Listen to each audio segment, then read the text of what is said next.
Assalamu alaikum wa rahmatullahi wa barakatuh. On se retrouve pour une nouvelle vidéo.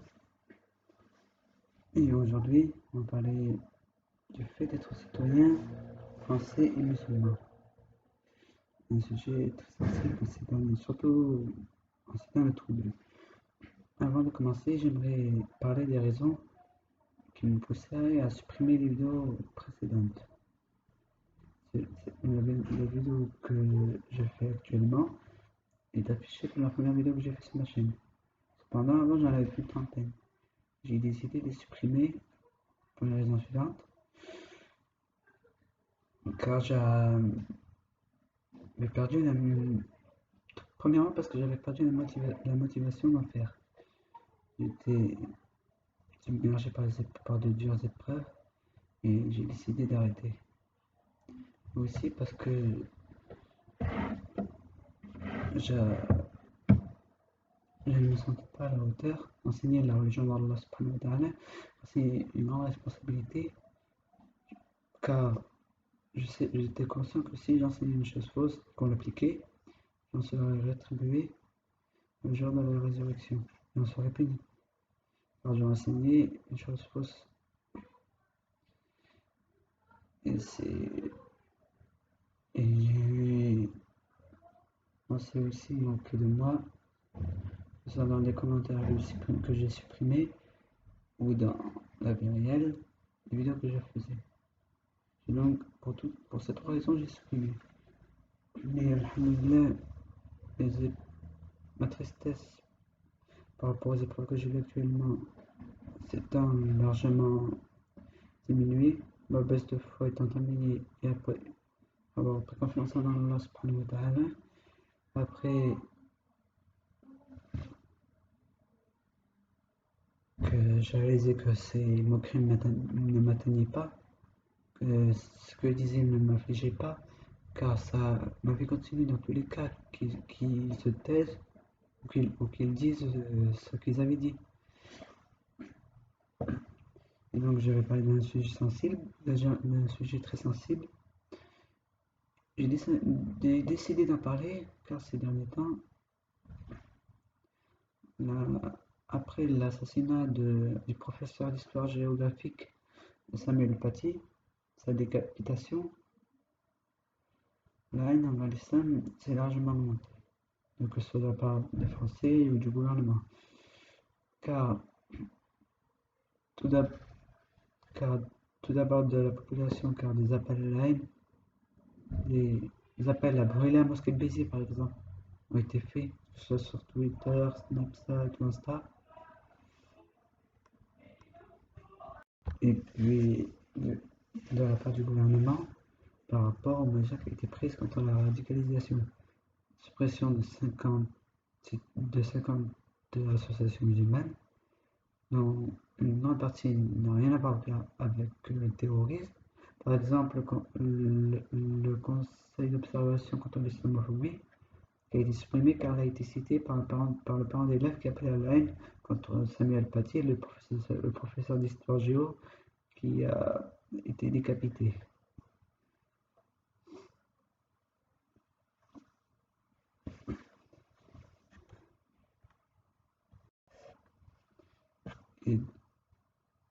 Et aussi l'association de Cheikh Yassine ou Baraka City et plus d'une cinquantaine d'associations. La mosquée de Pantin qui a été fermée car son responsable avait critiqué Samuel Paty par rapport aux caricatures de Mohammed sallallahu alayhi wa sallam qu'il avait montré à sa classe avant son assassinat. Il n'a jamais appelé à le tuer. Les perquisitions sur des personnes innocentes car elles étudient l'islam, bien que de nombreuses perquisitions ont été justifiées. Par exemple, des élèves qui appelaient à la haine, au meurtre. Ces perquisitions-là sont justifiées évidemment. Et toutes sortes de décisions dans le genre.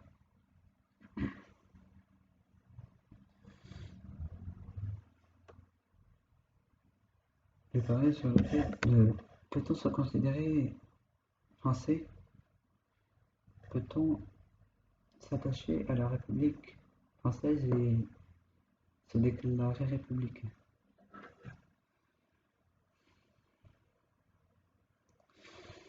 Les Français, déjà, oui, car beaucoup d'entre nous sont nés ici, ont vécu ici, grandi ici, etc.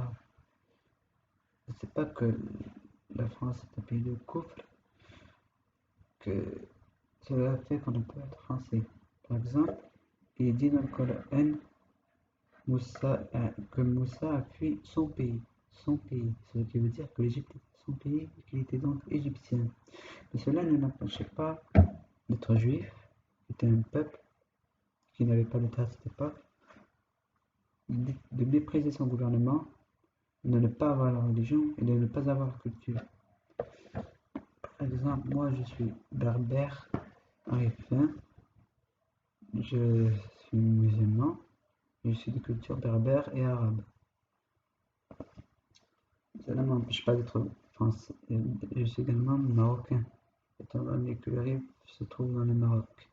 Mais cela ne m'empêche pas d'être français, étant donné que je suis né ici.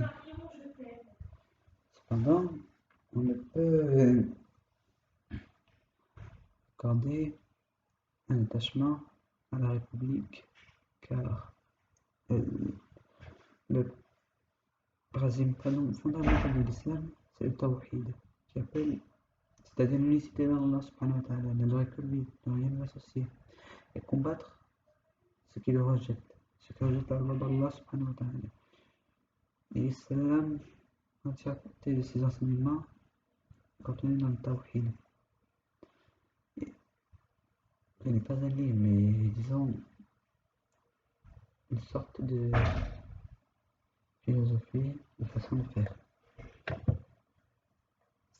C'est l'unicité d'Allah, son culte, quoi. Ce qui a été pratiqué par tous les prophètes et des générations pour nous, le culte d'Allah subhanahu wa ta'ala.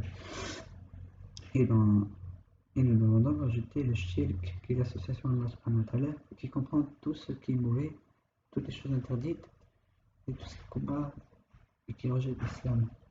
Et ces choses, nous devons les combattre absolument. Et la République rejette la charia, la rejette toute forme de religion dans le code pénal des civils, mais qui n'aura pas pour autant rien améliorer. La République nous offre le droit de pratiquer notre religion, bien que souvent, malheureusement, ce droit est bafoué. De le montrer dans le respect de la loi, bien que cette loi est parfois trop stricte. Mais le fait que la République rejette la religion, donc la charia,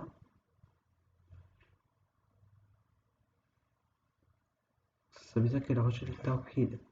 Et si elle rejette le tawhid, c'est que c'est du shirk. Et le shirk, nous devons soit combattre, et si on ne le peut pas, simplement ne pas y accorder d'attachement, le rejeter.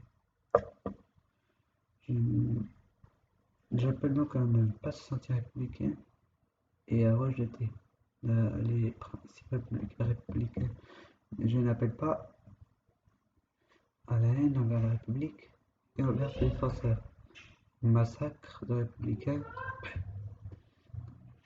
et au respect des lois. Car nous vivons en France, nous sommes dans l'obligation de vivre selon ces lois. Le prophète Mohammed sallallahu alayhi wa sallam a dit respectez les lois du pays dans lequel vous vivez. Lui-même, sallallahu alayhi wa sallam, quand il vivait à la Mecque, dans la cité polythéiste, il respectait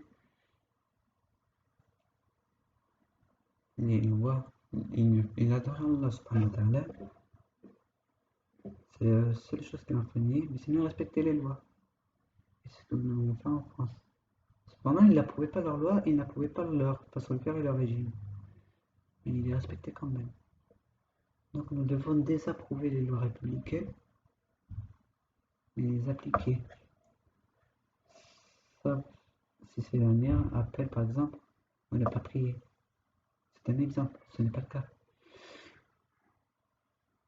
Et nous devons respecter au maximum les lois des pays dans lesquels nous vivons, même si elles contredisent la charia. Mais nous ne devons pas les approuver pour autant. Appliquer, mais pas approuver.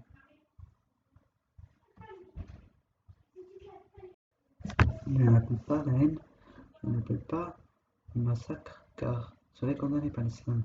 L'islam condamne le meurtre, et pour Mohammed sallallahu alayhi wa sallam n'allait pas tuer des gens qui se sentaient mécois et qui respectaient ses lois. Non, pas du tout, au contraire. Il interdisait le meurtre. Il le condamnait. Comme lui, je condamne tout acte de violence, de haine envers la République, comme beaucoup d'imams le font. Évidemment, je n'ai aucune autorité, je ne suis ni rouléma ni imam. Je suis un musulman lambda qui essaye de vous appeler à l'islam. Donc, retenez ce que je dis, je vous appelle à désapprouver l'Union républicaine, mais à tout de même les respecter. Même si nous ne sommes pas républicains, nous sommes français, nous vivons dans le sol français. Donc, je vous prie comme mes frères et sœurs, Allah subhanahu wa ta'ala, je ne vous appelle pas à la haine, encore une fois, je ne vous appelle pas à la radicalisation.